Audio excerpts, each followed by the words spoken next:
Баршаңызға қайырлы күн достар. Сіздермен Асыл каналыма қош келдіңіздер. Сіздермен бүгін дәмлама жасайтын боламыз. Бисмилля деп бастайық.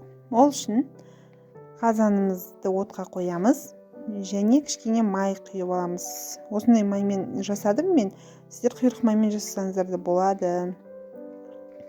Және жақсылап жуылған еттерімізді үлкен-үлкен кесіп алып қазанымызға саламыз.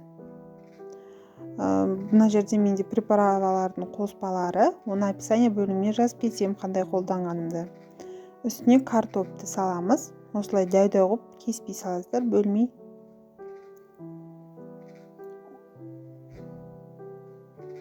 Үстіне пиязымызды,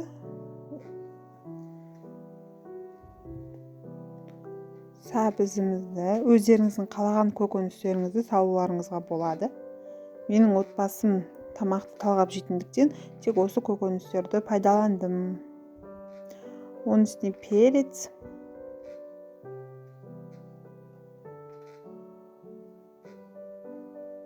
и помидорларымызды салып,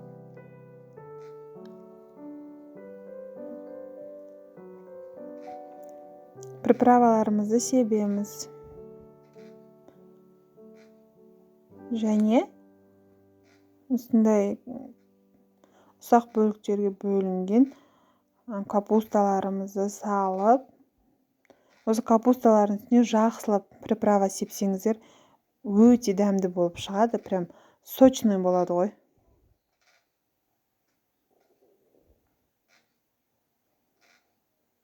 Чеснокты видеода көрсеткендей басын алып тастап салыңыздар, жаңағы тамағымызға дәмі сіңуі үшін. Және үстіп бетін капустаның қабықтарымен жабамыз да, үстіне приправамызды сеуіп, жай отта 2,5-3 сағат пісіреміз. Міне осылай дәмді болып шықты достар. Сіздер де осы рецептпен жасап көріңіздер. Каналға тіркеліп лайк басыңыз.